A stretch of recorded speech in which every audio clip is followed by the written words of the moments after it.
विधानसभा में एक दिलचस्प नजारा देखने को मिला जब मुख्यमंत्री रेखा गुप्ता ने विपक्ष पर हमले के साथ साथ पूर्व मुख्यमंत्री अरविंद केजरीवाल की एक बात पर तारीफ भी कर दी। मुख्यमंत्री रेखा गुप्ता ने कहा कि आप सरकार की कई खामियां हो सकती है, लेकिन उनकी एक अच्छी बात यह है कि वे आखिर में अपनी गलतियों को स्वीकार कर लेते हैं। उन्होंने कहा कि केजरीवाल ने खुद माना कि वे यमुना को साफ नहीं कर पाए और दिल्ली के लोगों को पर्याप्त पानी नहीं दे पाए। रेखा गुप्ता ने आप नेता आतिशी को सलाह देते हुए कहा कि वे केजरीवाल का ज्यादा साथ ना दें, कहीं उनके साथ भी कोई अप्रिय घटना ना हो जाए। वहीं उन्होंने स्वाति मालीवाल प्रकरण का जिक्र करते हुए कहा कि जब उनके साथ दुर्व्यवहार हो सकता है तो आतिशी के साथ भी ऐसा संभव है।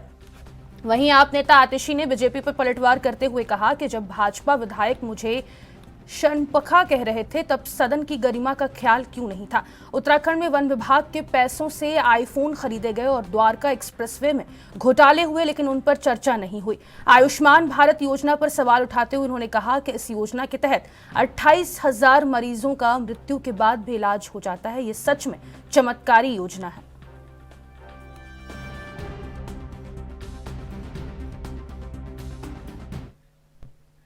और इसी खबर पर ज्यादा जानकारी के लिए दिल्ली से संवाददाता राजीव तिवारी हमारे साथ लाइव जुड़ गए हैं। राजीव, अक्सर दिल्ली विधानसभा में हंगामा होता है, लेकिन इस बार ये बात काफी चौंकाने वाली है कि रेखा गुप्ता ने अरविंद केजरीवाल की तारीफ कर दी है। उन्होंने कहा है कि वो गलती करते हैं लेकिन मान भी लेते हैं।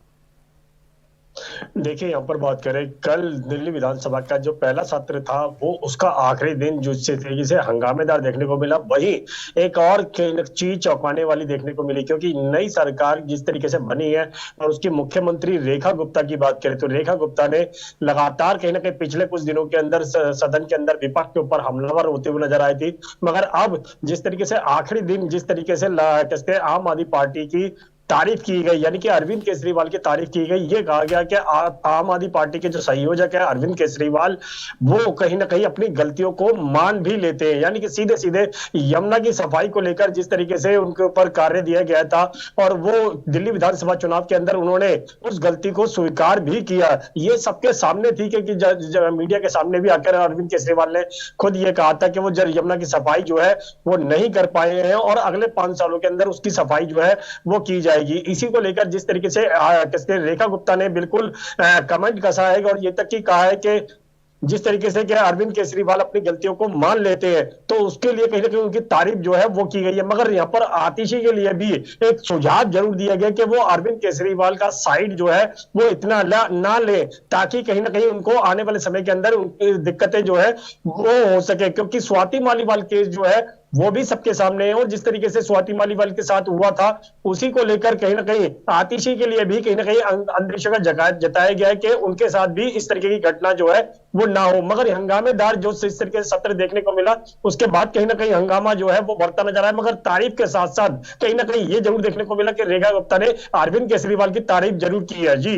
राजीव, अगर अरविंद केजरीवाल की हम बात करें तो सीएजी रिपोर्ट पेश होने के बाद लगातार उनकी मुश्किलें बढ़ती हुई नजर आ रही है। आने वाले दिनों में अगर सीएजी रिपोर्ट फिर से दिल्ली विधानसभा के पटल पर रखी जाएगी, क्योंकि 2000 करोड़ के घोटाले की बात भी इसमें सामने आई है, तो आपको क्या लगता है कि अरविंद केजरीवाल की जेल जाने की संभावना इससे बढ़ जा रही है?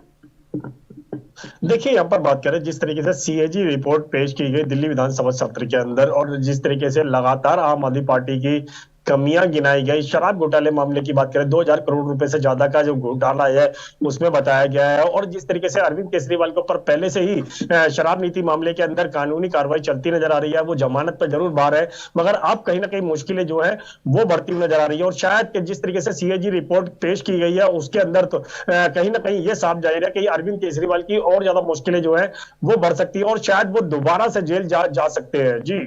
राजीव, यमुना सफाई के मुद्दे पर भी दिल्ली विधानसभा में काफी हंगामा देखने को मिला, लेकिन जब से जो भारतीय जनता पार्टी है दिल्ली की सत्ता में 27 साल के बाद उसने जो वापसी की है, उसके बाद लगातार पहले दिन से जब से रेखा गुप्ता ने शपथ लिया उसके बाद यमुना की सफाई पे उन्होंने काफी फोकस किया है। तो आने वाले समय में दिल्ली जो वासी हैं उनको क्या साफ यमुना मिलने की संभावना यहाँ पे नजर आ रही है? क्योंकि जिस तरीके से हम देख रहे हैं यहाँ पर भारतीय जनता पार्टी लगातार यमुना सफाई पर फोकस कर रही है। देखिए, यहाँ पर बात करें जिस तरीके से दिल्ली विधानसभा चुनाव जीता गया भाजपा के द्वारा और 27 साल बाद जो है दिल्ली के अंदर भाजपा की सरकार बनती हुई नजर आई, मगर यहाँ पर बात करें यमुना की सफाई का जो मुद्दा था सबसे ज्यादा गरमाया हुआ था, जिसकी वजह से आम आदमी पार्टी को नुकसान भी झेलना पड़ा। और यही नुकसान जो है दिल्ली विधानसभा सत्र कैसे दिल्ली विधानसभा चुनाव के अंदर बिल्कुल आम आदमी पार्टी को नुकसान होता हुआ नजर आया। मगर यहाँ पर बात करें जैसे ही भाजपा की सरकार बनी है उससे पहले ही कहीं ना कहीं चुनाव जीतने के बाद कहीं ना कहीं जो यमुना की सफाई थी उसको लेकर कहीं ना कहीं प्रयास जो है वो देखने को मिला। और अभी भी कहीं ना कहीं ये कह सकते हैं कि आने वाले दिनों के अंदर और ज्यादा यमुना को साफ करने के लिए दिल्ली भाजपा के द्वारा या फिर कहें दिल्ली सरकार के द्वारा कुछ और कदम जो है उठाए जा सकते हैं। यहां तक कि ये भी जानकारी मिल पा रही है कि यमुना की सफाई को लेकर जो नाले का जो गंदा पानी है या फिर गंदगी जो है जो यमुना के अंदर मिलती है उसको लेकर भी अब जो दोनों साइडों में कहीं ना कहीं जो सीवर लाइन है वो बिछाई जाएगी, ताकि गंदा पानी जो है वो सीवर यमुना के अंदर ना मिले और यमुना को साफ रखने के लिए तमाम प्रक्रिया जो है वो अपनाई जा रही है। इससे कहीं ना कहीं एक चीज तो जरूर फायदा होता हुआ नजर आएगा कि दिल्ली की जनता को अभी तक जो गंदा पानी मिल रहा था वो कहीं ना कहीं साफ मिलता हुआ नजर आएगा। और इसी को लेकर जिस तरीके से कल दिल्ली विधानसभा सत्र के अंदर भी कहा गया कि अरविंद केजरीवाल अपनी गलतियों को मान लेते, यमुना की सफाई को लेकर भी कहा गया, या दिल्ली की जनता को पानी गंदा मिल रहा है उसको लेकर भी कहा गया। तो साफ जाहिर है कहीं ना कहीं अब भाजपा की नई सरकार यानी दिल्ली की नई सरकार जो है वो कहीं ना कहीं यमुना को लेकर जरूर फोकस करती हुई नजर आ रही है। और यही चीज जो है वो आने वाले दिनों के अंदर बिल्कुल देखने को मिल सकती है। यमुना को साफ सुथरा करने के लिए तमाम कोशिशें जो है वो अभी से ही शुरुआत में ही देखने को मिल रही हैं। जी राजीव, देखिए जिस तरीके से कल दिल्ली विधानसभा में रेखा गुप्ता ने आतिशी को सलाह दिया है कि वो ज्यादा केजरीवाल का साथ ना दें, क्योंकि जैसे स्वाति मालीवाल के साथ दुर्व्यवहार हुआ वैसे आने वाले दिनों में आतिशी के साथ होने की भी संभावना है। इसके क्या मायने निकल के आ रहे हैं? देखिए, यहाँ पर बात करें स्वाति मालीवाल केस की इस तरीके से दिल्ली विधानसभा क्षेत्र के अंदर कैसे रखा गया और ये भी कहा गया कि आतिशी जो है वो अरविंद केजरीवाल का इतना पक्ष ना ले, क्योंकि जब स्वाति मालीवाल भी जब आम आदमी पार्टी की नेता रही हैं और उनके द्वारा उनको ही जब इस तरीके के कैसे नुकसान झेलना पड़ा हो, यहाँ तक कि उनके लगातार कहीं ना कहीं आतिशी के लिए सलाह दी जा रही है, उससे तो यही माना जा सकता है कि जिस तरीके से आम आदमी पार्टी जो है वो अपने नेताओं पर भरोसा नहीं कर सकती है, उनके साथ इस तरीके से कर सकती है। और जो स्वाति मालीवाल केस था जिसका लोकसभा के अंदर भी कहीं ना कहीं आम आदमी पार्टी को नुकसान होता हुआ नजर आया, वही चीज जो है वो आतिशी के लिए कही जा रही है। तो साफ जाहिर है कहीं ना कहीं आतिशी के लिए भी यही कहा जा रहा है कि वो आम आदमी पार्टी से कहीं ना कहीं दूरी बनाते हुए नजर आए। जी चलिए, बहुत शुक्रिया राजीव तमाम जानकारी साझा करने के लिए। तो दिल्ली विधानसभा में हंगामे के बीच सीएम रेखा गुप्ता ने अरविंद केजरीवाल की तारीफ की और साथ ही आतिशी पर तंज कसा और उन्हें सलाह देते हुए भी रेखा गुप्ता विधानसभा में नजर आई।